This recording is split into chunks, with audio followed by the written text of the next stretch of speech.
Surat 1 Korintus pasal yang kedua ayat yang ke-14 dan sampai ayat yang ke-16 kita baca bersama-sama 1, 2, 3.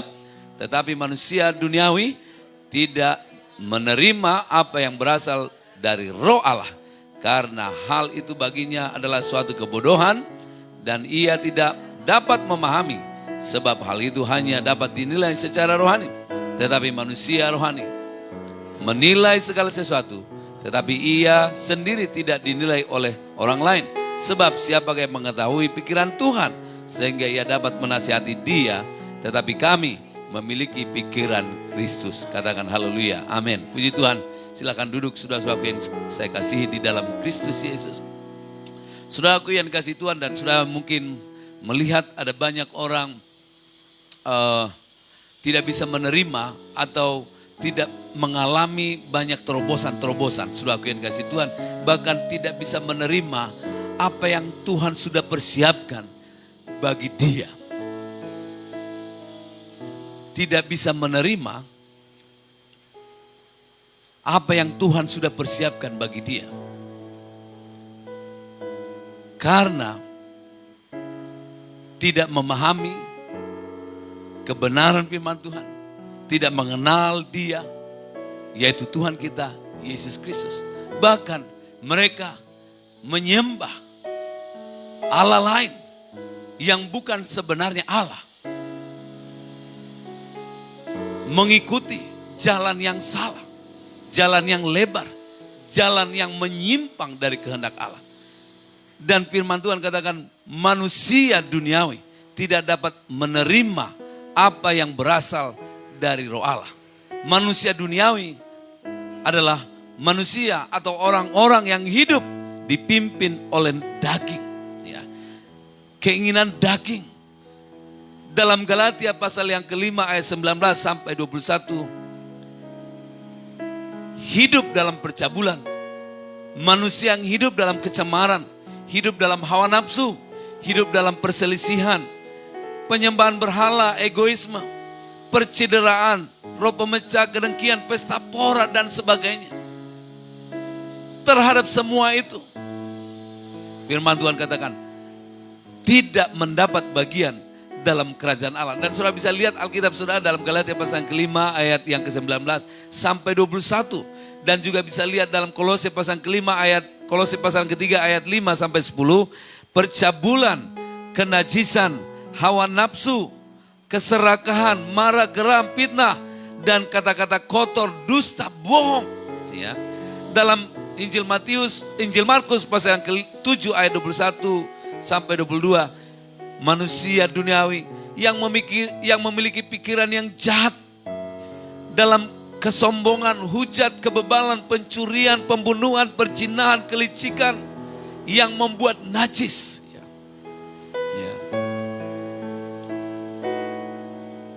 Dalam Efesus pasal yang kedua, ayat yang kedua sampai yang ketiga, mereka adalah orang yang mengikuti jalan dunia, yang mentaati penguasa kerajaan angkasa, yaitu roh yang sekarang sedang bekerja di antara orang-orang durhaka, yang hidup dalam hawa nafsu daging dan pikiran yang jahat.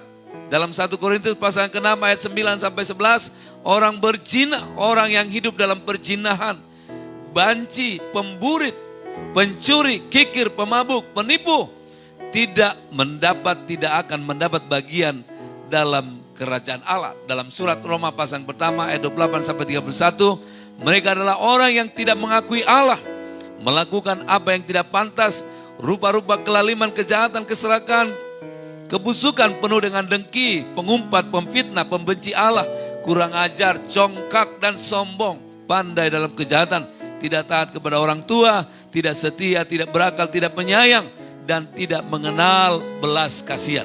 Saudara sudah mendapat gambaran tentang manusia duniawi. Manusia duniawi ini tidak dapat menerima apa yang Tuhan siapkan, yaitu keselamatan. Berkat yang luar biasa, keselamatan dan sukacita abadi. Tidak dapat dia terima karena hidup dalam kehidupan daging.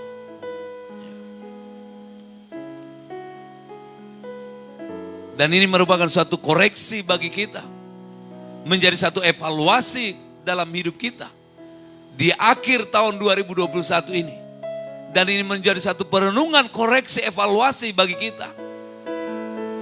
Dan kiranya hidup kita mengalami perubahan. Katakan haleluya. Katakan amin. Haleluya. Puji Tuhan ya. Saudaraku yang kasih Tuhan. Dan tentu semua ini akan membawa kepada kesia-siaan, ya. Membawa kepada neraka. Ini bahaya lagi, ya. Yang juga hidup tanpa Roh Kudus, saudara bisa lihat dalam Wahyu pasal yang ke 21 ayat 8. Tolong Ibu Gembala bantu bacakan Wahyu pasal yang ke 21 ya. Wahyu pasal 21.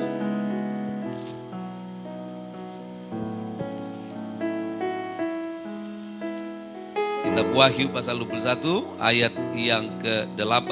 Firman Tuhan, tetapi orang-orang penakut, orang-orang yang tidak percaya, orang-orang keji, orang-orang pembunuh, orang-orang sundal, tukang-tukang sihir, penyembah-penyembah berhala, dan semua pendusta, mereka akan mendapat bagian mereka di dalam lautan yang menyala-nyala oleh api dan belerang. Inilah kematian yang kedua. Ayat yang ke-27. Ayat yang ke-27, tetapi tidak akan masuk ke dalamnya sesuatu yang najis atau orang yang melakukan kekejian atau dusta. Tetapi hanya mereka yang namanya tertulis di dalam kitab kehidupan anak domba itu. Haleluya. Jadi sudah jelas orang-orang penakut, ya, orang-orang yang tidak percaya, yang masih ragu, orang-orang keji, pembunuh, sundal, tukang-tukang sihir, penyembah berhala, pendusta, semua pendusta. Bohong-bohong kecil, bohong-bohong besar, sama saja. Mereka tidak akan mendapat bagian. Mereka akan mendapat bagian mereka di dalam lautan yang menyala-nyala oleh api dan belerang. Inilah kematian yang kedua, sangat mengerikan.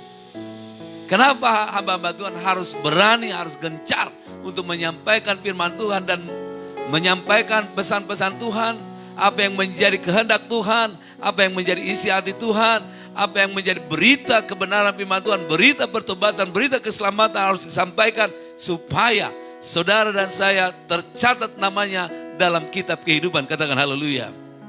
Katakan amin, tepuk tangan buat Tuhan. Dan saya percaya saudaraku yang kasih Tuhan, namamu, namaku, nama kita semua tercatat dalam kitab kehidupan. Katakan haleluya. Haleluya. Saudaraku yang dikasih Tuhan, mungkin sudah merasa saya sudah orang Kristen, Bapak, pendeta, pastor, saya sudah orang Kristen. Kita akan lihat saudaraku yang dikasih Tuhan, manusia rohani. Ya. Tapi masih bertabiat duniawi, saudaraku yang dikasih Tuhan. Sudah pernah lihat seperti itu? Manusia rohani, ya sudah orang Kristen, ya, tapi masih bertabiat duniawi. Sudah pernah bertemu dengan kehidupan yang seperti itu? Manusia rohani tapi masih bertabiat duniawi, ya. Perhatikan dalam Efesus pasal yang keempat. Efesus pasal yang keempat ayat yang ke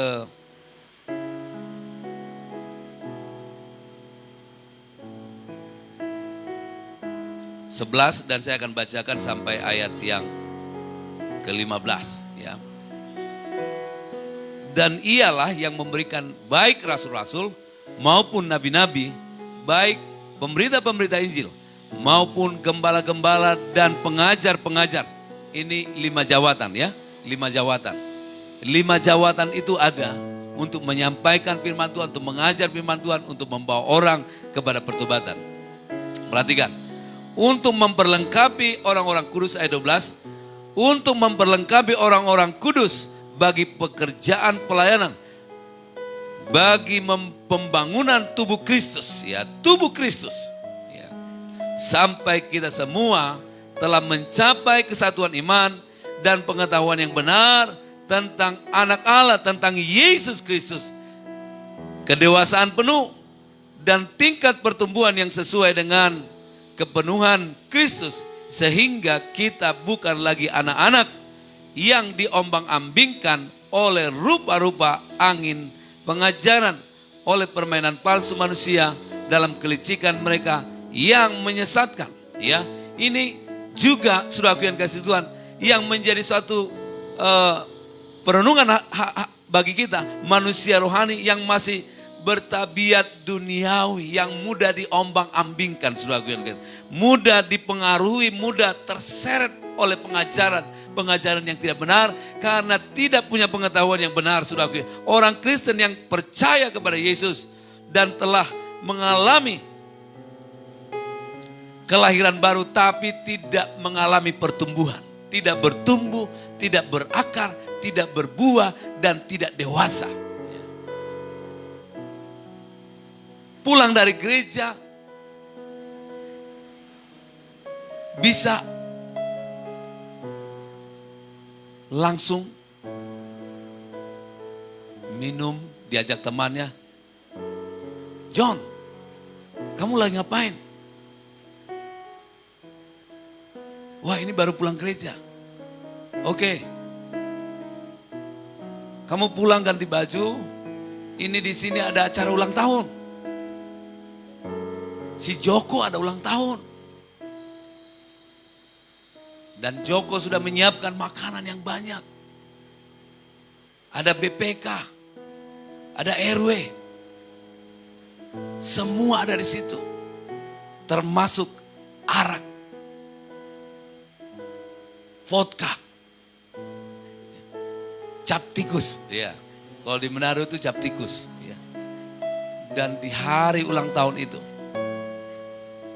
si John, waktu menghadiri acara ulang tahunnya si Joko,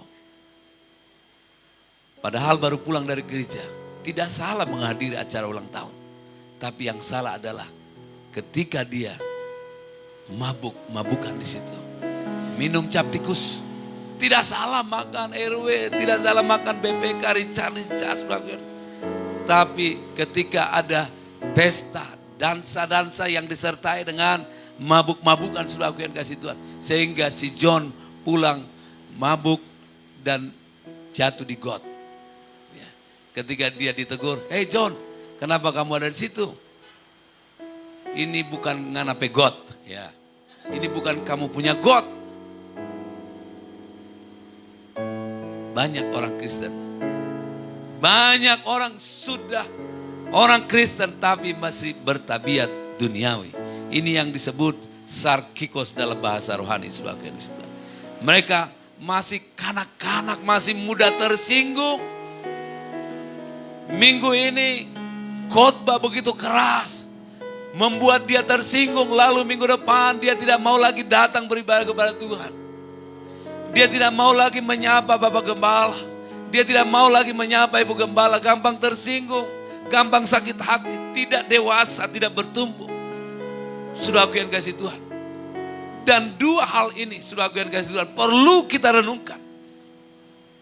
Sebagai orang percaya kepada Yesus, dan kita sudah berada di akhir tahun 2021 ini. Tinggal beberapa hari lagi. Saudaraku yang kasih Tuhan, kita akan tinggalkan tahun 2021 ini. Dan semua sikap hidup kita yang tidak berkenan kepada Tuhan. Kita nyanyi dulu, ku telah mati dan tinggalkan cara hidupku yang lama. Haleluya, haleluya. Ku telah mati dan tinggalkan cara hidupku yang lama. Semuanya sia-sia, semuanya sia-sia dan tak berarti lagi hidup ini. Ku letakkan pada mezbahmu ya Tuhan.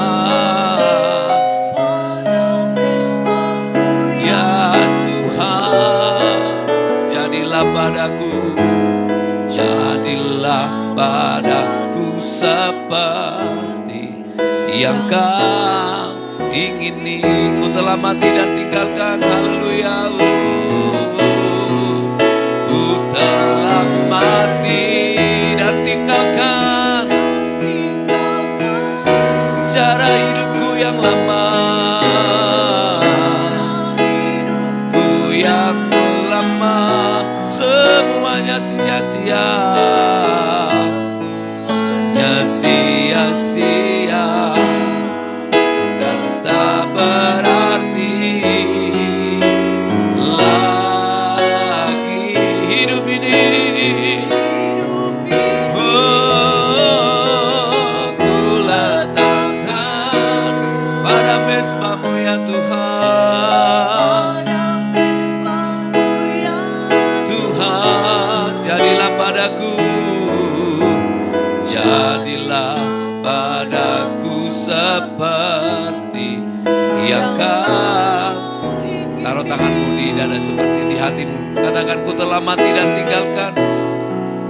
Ku telah mati, buat komitmen, dan tinggalkan cara hidupku yang lama. Semuanya sia-sia. Semuanya sia-sia. Dan tak berarti lagi. Lagi hidup ini. Ku letakkan pada mezbamu ya Tuhan. Tuhan, jadilah padaku, jadilah padaku seperti yang Kau ingini. Amin, haleluya. Kita tinggalkan cara-cara hidup kita yang lama, yang sia-sia, pesta pora, mabuk-mabukan, dan hura-hura. Haleluya, hidup dalam kenajisan dan kekotoran, kepalsuan, kemunafikan, dan tidak berkenan kepada Tuhan, perselingkuhan, perzinahan, dan hal-hal yang kotor. Kita tinggalkan, saudaraku yang kasih Tuhan. Kita menjadi manusia rohani yang bisa menerima, yang dapat menerima, yang berasal dari Roh Allah. Roh Allah akan menyucikan setiap kita. Roh Allah akan membawa kita menyembah kepada Yesus. Roh Allah akan membawa kita taat kepada Kristus. Roh Allah akan mengajar kita sehingga kita menjadi manusia rohani yang dewasa di dalam Tuhan. Manusia rohani yang mengerti kehendak Tuhan, yang mengerti rencana Tuhan, yang mau dituntun oleh Roh Tuhan kepada kehendak Allah, kepada tujuan Allah untuk memuliakan nama Tuhan kita, Yesus Kristus. Katakan haleluya. Manusia rohani yang dewasa, saudaraku, manusia rohani yang membutuhkan makanan rohani yang keras, makanan yang keras, firman yang benar, yang murni, yang bersifat mendidik, mendisiplinkan, haleluya, meningkatkan kualitas rohani setiap orang yang percaya kepada Yesus. Katakan haleluya. Menjadikan kita menjadi manusia rohani yang kuat, yang terdidik dan terlatih di dalam Kristus Yesus, sehingga kita tidak mudah diombang-ambingkan, dipengaruhi, diprovokasi oleh kuasa-kuasa gelap dan oleh ajaran-ajaran dunia, oleh ajaran-ajaran yang palsu, oleh ajaran-ajaran yang tidak berkenan kepada Tuhan. Dan saudara, kalau saudara tidak punya pengenalan yang benar kepada Yesus Kristus, dan saudara bisa terseret oleh ajaran-ajaran dunia. Ya, ada satu grup yang memasukkan saya kepada ajaran membateri ya. Itu boleh, mereka itu membunuh itu enggak masalah. Membunuh orang yang tidak sepaham dengan mereka, itu ajarannya begitu jahat. Tapi ada di Indonesia ini, dan mereka saya ada di grup itu. Dan saudara kalau tidak hati-hati, saudara bisa dimasukkan di sana. Dan sekarang ini saudara kalau tidak selektif, saudara bisa gampang sekali dimasukkan kepada grup-grup rohani. Kalau saudara tidak kenal dan tidak tahu, saudara yang kasih Tuhan tidak kenal ajaran mereka, saudara harus segera keluar dan tinggalkan grup itu. Karena itu bisa akan mempengaruhi saudara. Cepat atau lambat, 1 kali, 2 kali saudara baca dan saudara akan mulai terpengaruhi. Dan sepertinya ada kebenaran di sana, tapi tidak ada kebenaran Kristus di situ. Katakan haleluya. Kita perlu mengenal Dia, mengenal Yesus Kristus Tuhan kita, yang mengajarkan kasih dan kuasa, yang mendemonstrasikan kasih dan kuasanya bagi setiap kita. Yang mengajarkan kemurnian kebenaran bagi setiap kita. Karena itu gereja, saudaraku yang kasih Tuhan, gereja hamba Tuhan harus berani mengajarkan firman Tuhan dengan murni, dengan tulus, dengan benar, saudaraku yang kasih Tuhan. Yang sifatnya mendidik, yang sifatnya membawa orang kepada pertobatan, yang membawa orang kepada kebenaran, yang membawa orang mengenal Kristus Sang Pencipta, Sang Juru Selamat kita. Katakan haleluya. Tepuk tangan buat Tuhan kita Yesus Kristus. Sebagai mahasiswa, saudara, kalau saudara tidak benar mengenal Dia di dalam Kristus Yesus, saudara bisa hidup sembrono, saudara bisa hidup duniawi. Seperti yang saya sampaikan dari awal tadi, saudara bisa hidup seperti orang duniawi. Padahal saudara sudah orang Kristen, saudara sudah lama menjadi pengikut Kristus, bahkan sudah dibaptis, tapi masih hidup seperti orang duniawi. Karena itu kita butuh makanan yang keras. Banyak orang berkata, ya, Pastor Marjuli itu keras. Keras apanya? Hati saya enggak keras. Hati saya boleh katakan lembut. Saya mudah tersentuh hati saya dengan hadirat Tuhan. Tapi memang kalau saya menyampaikan teguran itu keras, yang sifatnya mendidik. Kalau dia bertahan di sini, dia akan terdidik, dia akan berkualitas. Ya, saya sampaikan juga buat pengerja-pengerja di tempat ini. Kalau Anda bertahan, harapan saya, dan memang itu visi gereja kita, selain membawa orang kepada pertobatan, dan dari tempat ini melahirkan pemimpin-pemimpin yang takut akan Tuhan, yang berkualitas, yang kokoh, yang tangguh. Dari tempat ini lahir jemaat-jemaat yang kokoh di dalam Kristus, yang berkualitas, yang menjadi pemimpin, yang membawa pengaruh di tengah-tengah marketplace, di tengah-tengah dunia ini, menjadi terang di kampus, di tempat kerja, ya, dimanapun saudara berada, di pelayanan, di masyarakat, di pemerintahan.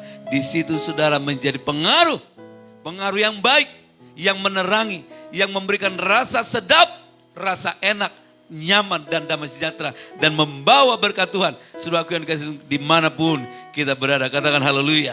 Kita dewasa, kita tangguh, tidak mudah dipengaruhi oleh ajaran-ajaran dunia.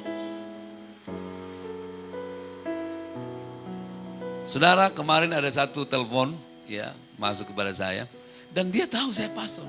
Dia bilang, "Pastor, masa lupa dengan saya?" Dia bilang, "Siapa ya?" "Aduh pastor, kok lupa? Masa lupa dengan suara saya?"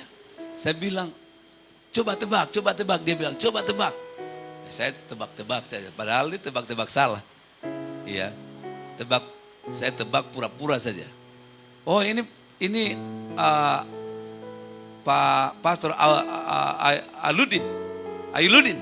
Saya bilang, iya ini Hasanuddin. Dia bilang, saya kan tadi bilang Ayuludin. Dia bilang Hasanuddin. Oh ya, Hasanuddin. Iya, gimana kabar Hasanuddin? Begini pastor. Saya punya teman namanya Asyong. Oh Asyong. Ini orang Cina, dia bilang. Iya jelas saja lah kalau Asyong itu namanya dari orang Tionghoa, betul enggak? Iya. Oh iya. Terus gimana? Iya begini pastor. Saya kan punya barang banyak, dia bilang. Saya punya barang banyak. Terus ini kalau saya jual ke Asyong, itu harganya itu murah sekali. Dia tahu kalau saya ini distributor. Ini saya bukan pebisnis, tapi ini saya sudah mulai identifikasi. Lalu dia bilang begini, barang saya ini pastor, kalau saya kasih dia, itu saya tidak dapat untung.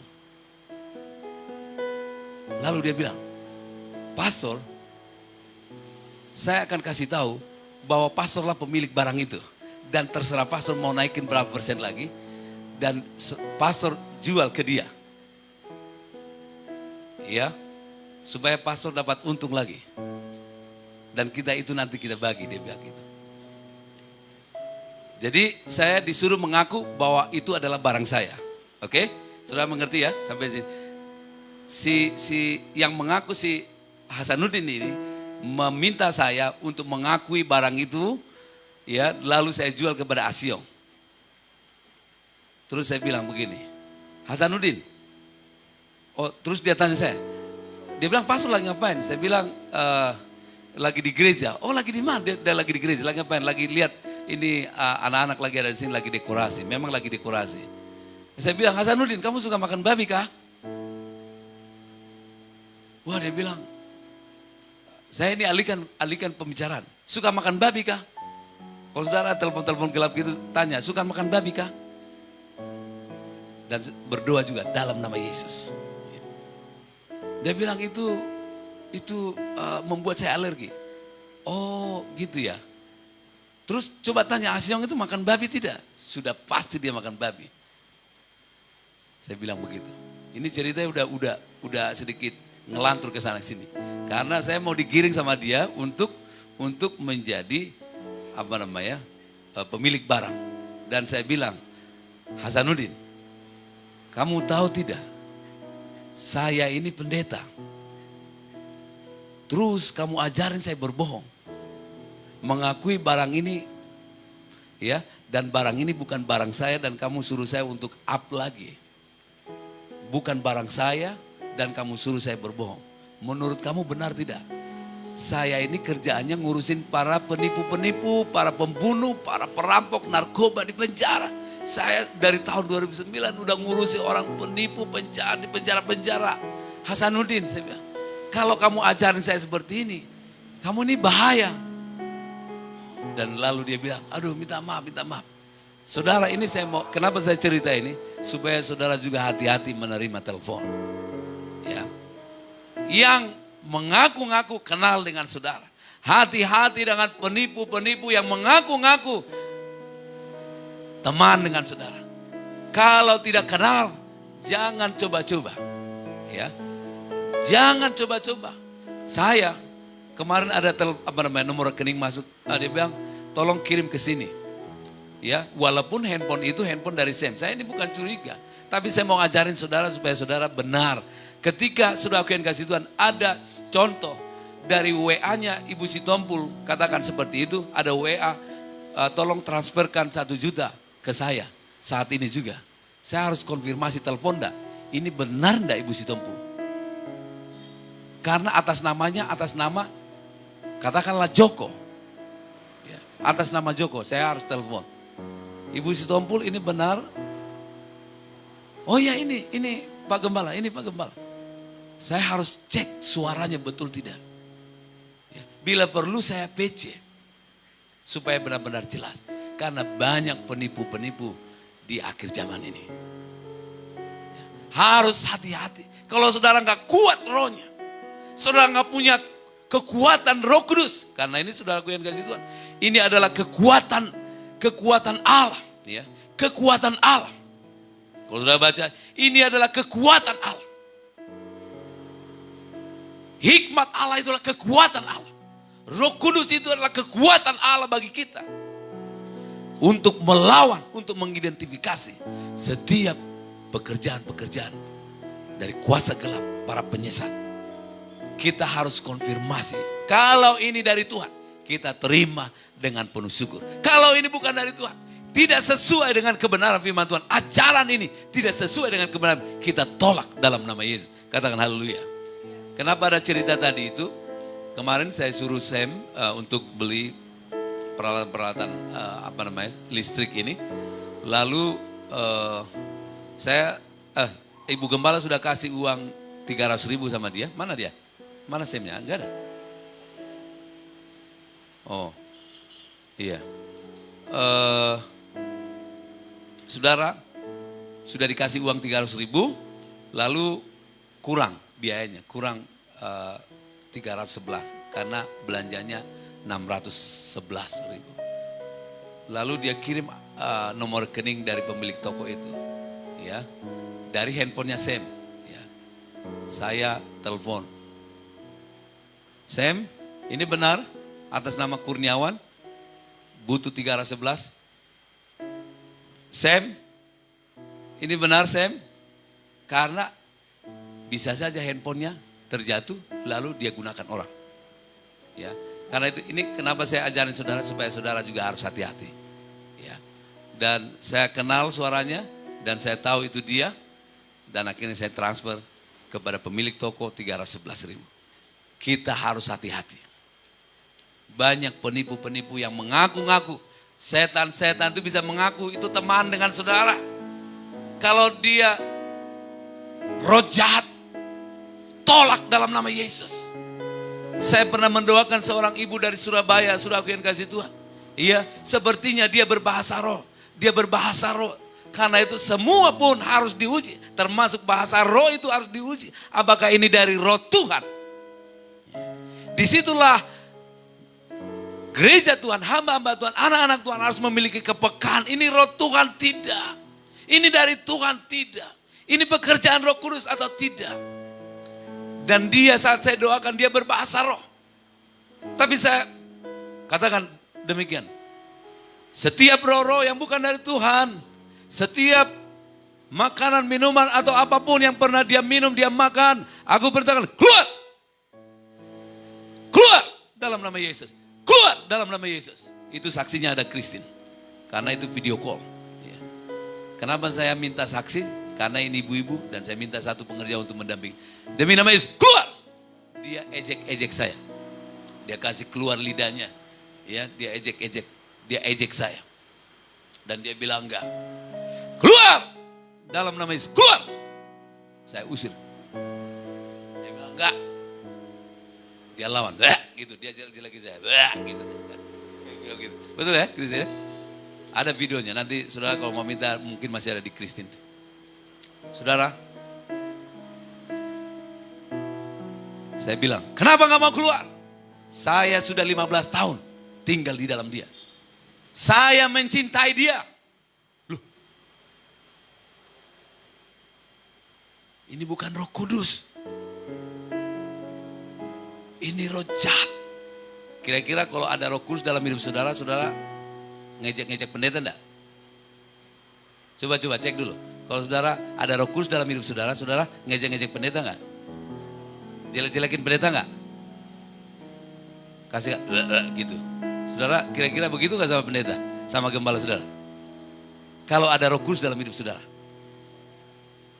Kalau ada Roh Kudus dalam hidup saudara, saudara melawan sama gembala enggak? Ini dia lawan saya. Jadi gampang sekali kalau saya mau identifikasi orang. Wah ini dia lawan, berarti ada roh jahat dalam dirinya ini. Hatinya dikuasai oleh roh jahat. Saya harus usir. Keluar! Saya bilang, keluar! Setan roh jahat, keluar dalam nama Yesus. Keluar. Setiap roh jahat aku perintahkan. Dan hal-hal yang dari setan yang pernah dia makan, dia minum dari paranormal dan para tidak normal, dari dukun, dari apa lagi, dari orang-orang yang mengaku orang pintar. Aku perintahkan keluar saat ini juga, keluar dalam nama Yesus, keluar.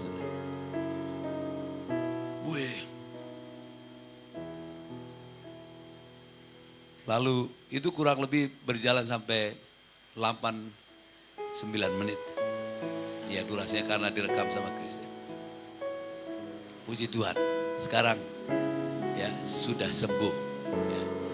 Di bawah rumahnya itu sebelum dia bangun rupanya suaminya atau keluarganya ada terima sesuatu dari ya orang pintar lalu ditanam di situ. Ya. Sehingga mereka sering mengalami hal-hal yang mistis. Ya. Karena itu harus punya iman di dalam Yesus. Kalau kita tidak punya kekuatan roh Allah, kalau kita tidak hidup benar, tidak hidup dewasa, tidak mau dididik, ya, kita nggak bisa, kita akan dipermainkan oleh iblis. Dari tahun ke tahun kita akan diputar-putar aja, kita akan dibuat berputar-putar di padang gurun selama 40 tahun dan kita akan diputar-putar dan kita akan lelahan dan mulai kita memberontak di situ, mulai kita mencela Allah dan kita bisa mati dalam pemberontakan. Mati dalam kesia-siaan. Dan Tuhan tidak mau kita mati dalam kesia-siaan. Tuhan mau kita matinya itu mati di dalam Tuhan. Katakan haleluya. Haleluya. Manusia rohani yang dewasa, saudaraku yang kasih Tuhan, yang suka makanan keras, makanan yang murni, yang bersifat mendidik, mendisiplinkan, meningkatkan kualitas rohani kita. Sehingga kita bisa membedakan mana kehendak Allah, mana rencana Allah, mana yang benar, mana yang tidak berkenan, mana yang tidak benar, mana yang memuliakan Tuhan, dan mana yang tidak memuliakan Tuhan. Bagaimana saudara bersikap sebagai ibu rumah tangga di dalam keluarga, sebagai bapak rumah tangga, bapak keluarga, bapak di dalam keluarga, sebagai anak, bagaimana saudara bersikap sebagai jemaat, sebagai pelayan, sebagai anak Tuhan. Kita bisa menempatkan diri kita sebagai anak Tuhan di tengah-tengah dunia ini. Katakan haleluya. Kita tidak lagi hidup seperti orang duniawi. Walaupun kita tinggal di dunia ini. Kita dewasa. Dewasa, semakin hari semakin dewasa. Semakin hari semakin dewasa. Semakin hari semakin dewasa.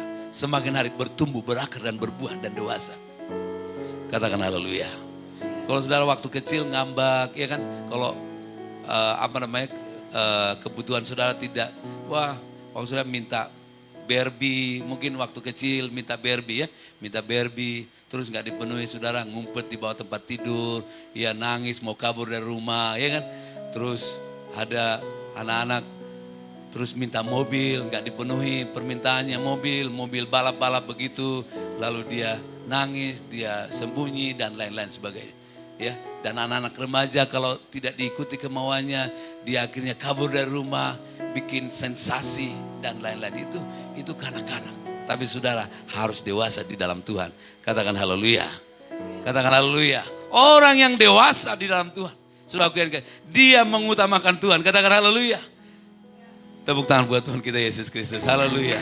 Haleluya. Ya, jadi ini agak sedikit lebih keras saudara ya. Mengutamakan Tuhan dalam segala sesuatu. Mengutamakan Tuhan. Katakan haleluya. Mengutamakan Tuhan daripada semuanya. Ya, termasuk hobi saudara, termasuk kesenangan-kesenangan saudara, kegiatan adat istiadat, kebanggaan-kebanggaan, ataupun arisan-arisan, saudara harus prioritaskan Tuhan. Pekerjaan saudara. Terus kalau saya tidak bekerja, ada yang bilang sama saya begini, Pak Pendeta, kalau toko saya ini enggak, usaha saya ini enggak buka hari Minggu, nanti langganan saya bisa kabur. Siapa bilang seperti itu? Saya jamin 100% langgananmu tidak akan hilang. Dan Tuhan ganti, kalau hilang satu, Tuhan ganti 100 atau 1000 orang. Jadi kalau hari Minggu, saudara jangan takut untuk meninggalkan usaha saudara, pekerjaan saudara, demi beribadah kepada Tuhan. Katakan haleluya. Katakan amin. Iya, meninggalkan. Kita harus prioritaskan Tuhan. Kita beribadah kepada Tuhan. Karena di ibadah itulah kita pulang membawa satu perenungan. Pulang membawa satu berkat dari Tuhan. Ada remah. Oh, ternyata manusia duniawi itu hidupnya seperti ini. Manusia rohani yang masih kanak-kanak, yang masih juga hidup duniawi seperti ini. Tapi manusia rohani yang dewasa, ia seperti ini. Dia tangguh, dia mengutamakan Tuhan. Hidupnya dikuasai oleh firman dan Roh Kudus. Hidupnya dimerdekakan oleh Roh Allah. Hidupnya berbuah, hidupnya berkualitas.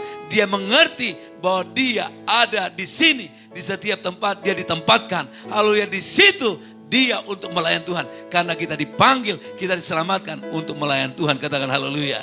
Kita dipanggil, kita ditempatkan oleh Tuhan di berbagai tempat di Pulau Bali ini. Dan di setiap elemen masyarakat, saudara dan saya, haleluya, dipanggil untuk menjadi berkat, untuk menjadi saksi. Karena itu nanti tema kita, tema Natal kita, ya, bersaksi terus sampai Tuhan datang. Bersaksi, saksikan perbuatan Tuhan yang ajaib dalam kehidupan kita. Dan saudara menjadi orang-orang yang membawa pengaruh. Orang-orang yang membawa pengaruh di kampus, di tempat kerja, ya, di masyarakat, di pemerintahan. Saudara, di situ pun saudara akan menunjukkan bahwa saudara adalah terang Kristus yang menuntun orang kepada kebenaran. Dan saya percaya akan ada orang-orang berdatangan kepada saudara karena terang Kristus dalam hidup saudara. Dan orang yang dewasa di dalam Tuhan, dia setia beribadah kepada Tuhan. Dia setia beribadah kepada Tuhan. Aku dan seisi keluargaku beribadah kepada Tuhan. Hidupnya, haleluya, dia persembahkan untuk melayani Tuhan. Hidupnya bersaksi, hidupnya muliakan Tuhan, hidupnya senangkan Tuhan. Ku ingin selalu bersekutu denganmu.